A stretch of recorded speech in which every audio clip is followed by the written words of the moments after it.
The Alchemist, page 68. I am the leader of the caravan, said a dark eyed, bearded man. I hold the power of life and death for every person I take with me. The desert is a capricious lady, and sometimes she drives man crazy. There were almost 200 people gathered there and 400 animals camels, horses, mules, and fowls. In the crowd were women, children, and a number of men with swords at their belts and rifles slung on their shoulders.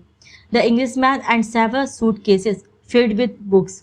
There was babbles of noise, and the leader had to repeat himself several times for everyone to understand what he was saying. There was a lot of different people here, and each has his own God. But the only God I serve is Allah. And in the name I swear that I will do everything possible once again to win out over the desert. But I want each and every one of you to swear by the God you believe in, that you will follow my orders no matter what. In the desert, a disobedience means death. There was a murmur from the crowd. Each was swearing quietly to his or her own God. The boy swore to Jesus Christ. The Englishman said nothing, and the murmur lasted longer than a simple bow would have. The people were also praying to heaven for protection. A long note was sounded on a bugle, and everyone mounted up. The boy and the Englishman had bought camels and climbed uncertainly onto their backs. The boy felt sorry for the Englishman's camel, loaded down as he was with the cases of books. There's no such thing as coincidence, said the Englishman, picking up the conversation where it had been interrupted in the warehouse. I am here because a friend of mine heard of an Arab who. But the caravan began to move, and it was impossible to hear what the Englishman was saying. The boy knew what he was about to describe, too, though the mysterious chain that links one thing to another, the same chain that had caused him to become a shepherd, that has caused him recurring dreams, that had brought him to a city near Africa to find a king and to rob in order to meet a crystal merchant. And the closer one gets to realizing his dream destiny, the more that destiny becomes his true reason for being, thought the boy. The caravan moved toward the east. It traveled during the morning, halted when the sun was at its strongest and resumed late in the afternoon. The boy spoke very little with the Englishman, who spent most of his time with his books. The boy observed in silence the progress of the animals and people across the desert. Now everything was quite different from how it was that day they had set out then. Then there had been confusion and shouting, the cries of children and the whinnying of animals, all mixed with the nervous orders of the guides and the merchants. But in the desert there was only the sound of the eternal wind and of the hoof beats of the animals. When even the guides spoke very little to one another.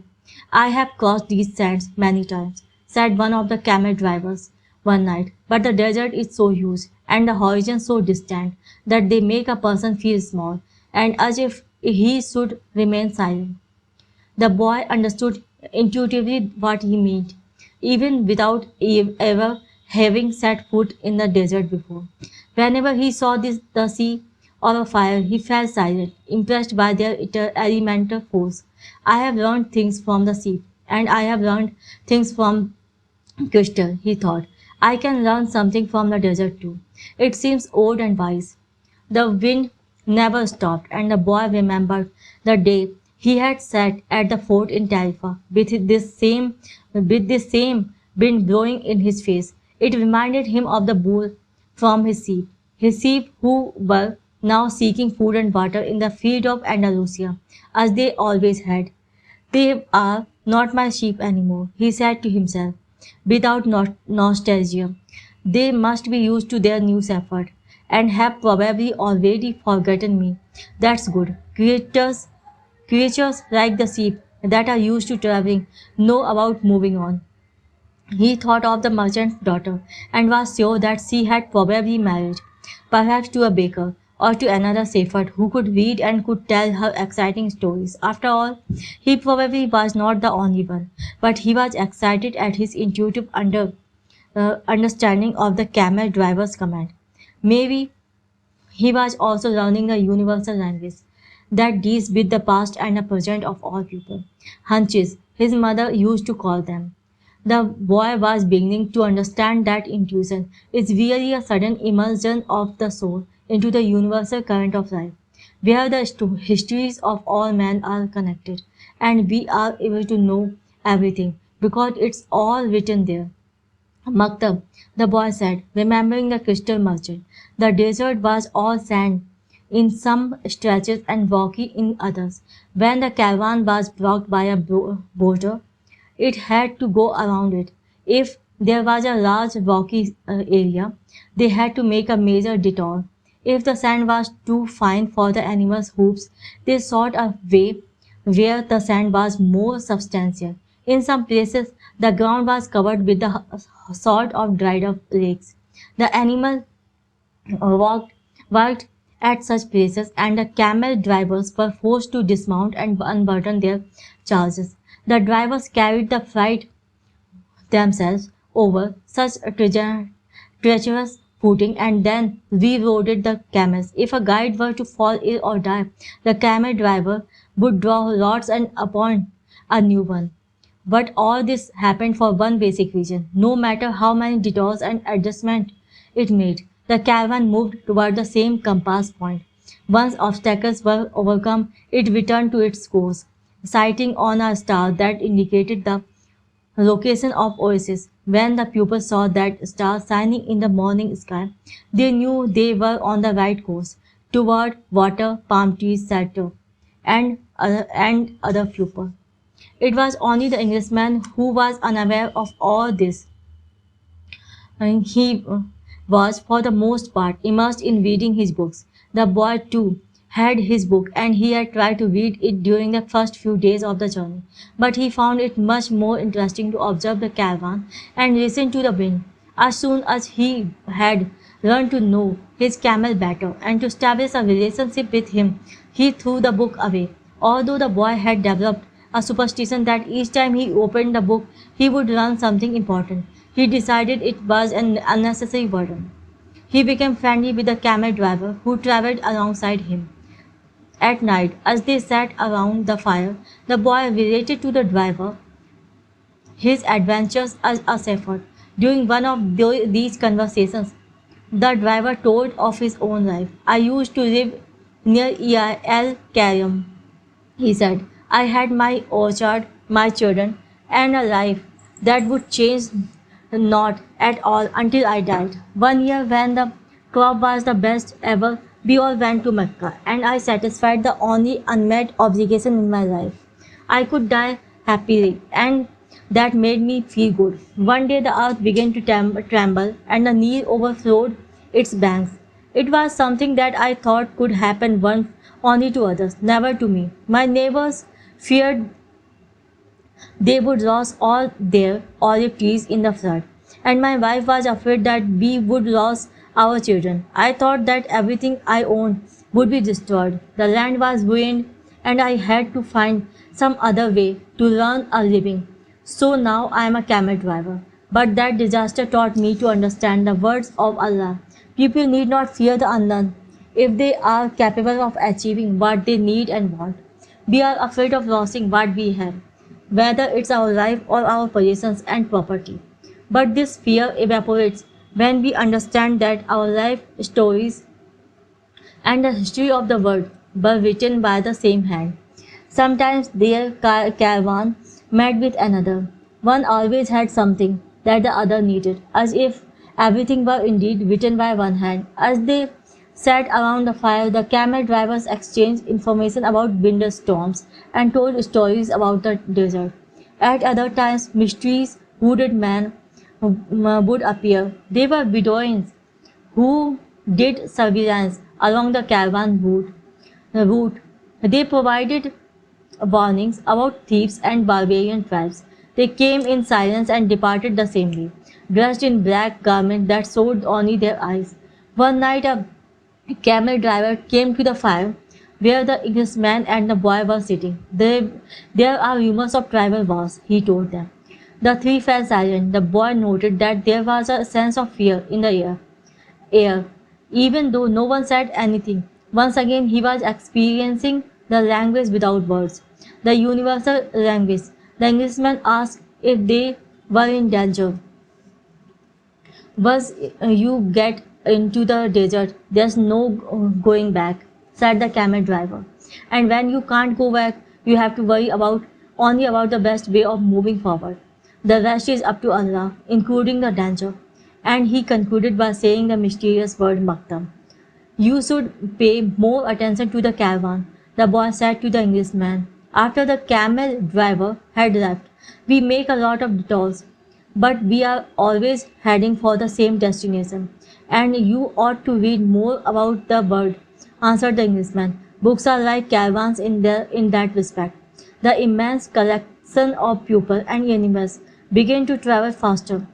The days had always been silent, but now even the nights when the travelers were accustomed to talk around the fires had also become quiet, and one day the leader of the caravan made the decision that the fires should no longer be lighted so as not to attract attention to the caravan. The travelers adopted the practice of arranging the animals in a circle at night, sleeping together in center as protection against the nocturnal cold, and the leader posted armed sentinels at the fringes of the group. The Englishman was unable to sleep one night. He called to the boy and they took a walk along the dunes surrounding the encampment. There was a full moon, and the boy told the Englishman the story of his life. The Englishman was fascinated with the part about the progress achieved at the crystal shop after the boy began working there. That's the principle that governs all things, he said. In alchemy, it's called the soul of the world. When you want something with all your heart, that's when you are closest to the soul of the world. It's always a positive force. He also said that this was not just a human gift, that everything on the face of the earth had a soul, whether mineral, vegetable, or animal, or even just a simple thought. Everything on earth is being continuously transformed because the earth is alive and it has a soul. We are part of that soul, so we rarely recognize that it is working for us. But in the crystal shop, you probably realize that even the grasses were collaborating in your success. The boy thought about that for a while as he looked at the moon and the bleached sands. I have watched the caravan as it crossed the desert, he said. The caravan and the desert speak the same language, and it's for that reason that the desert allows the crossing. It's going to test the caravans every step to see if it's in time, and if it is, we will make it to the oasis. If either of us had joined this caravan based only on personal courage but without understanding that language, this journey would have been much more difficult. They stood there looking at the moon. That's the magic of omens, said the boy. I have seen how the guides read the signs of desert and how the soul of the caravan speaks to the soul of desert. The Englishman said, I did better pay more attention to the caravan, and I did better read your books, said the boy. They were strange books. They spoke about Mercury, sword, dragons, and kings, and he did not understand any of it. But there was one idea that seemed to repeat itself throughout all the books. All things are the manifestations of one thing only. In one of the books, he learned that the most important text in the literature of alchemy contained only a few lines and had been inscribed on the surface of an emerald. It's the emerald tablet, said the Englishman, proud that he might teach something to the boy. Well then, why do we need all these books? The boy asked. So that we can understand those few lines, the Englishman answered, without appearing really to believe what he had said. The book that most interested the boy told the stories of the famous alchemists. They were men who had dedicated their entire lives to the purification of metals in their laboratories. They believed that if a metal were heated for many years, it would free itself for all its individual properties, and what was left would be the soul of the world. The soul of the world allowed them to understand anything on the face of the earth because it was the language with which all things communicated. They called that discovery the masterwork. It was part liquid and part solid. Can't you just observe man and woman in order to understand the language? The boy asked. You have a mania for simplifying everything, answered the Englishman, irritated. Alchemy is a serious discipline. Every step has to be followed exactly as it was followed by the masters. The boy learned that the liquid part of the master work was called the elixir of life, and that it cures all illnesses. It also kept the alchemist from growing old, and the solid part was called the philosopher's stone. It's not easy to find a philosopher's stone, said the Englishman. The alchemists spent years in their laboratories observing the fire that purified the metals. They spent so much time close to the fire that gradually they gave up the vanities of the world. They discovered that the purification of matter had led to the purification of themselves. The boy thought about the crystal merchant. He had said that it was a good thing for the boy to clean the crystal pieces so that he could free himself from negative thoughts. The boy was becoming more and more convinced that alchemy could be learned in one's daily life. Also, said the Englishman, the philosopher's stone had a fascinating property. A small silver of stone can transform large quantities of metal into gold. Having heard that, the boy became even more interested in alchemy. He thought that with some patience, he did be able to transform everything into gold. He read the lives of the various pupils who had succeeded in doing so: Helvetius, Arius, Falconeri, and Geber. They were fascinating stories. Each of them lived out his destiny to the end.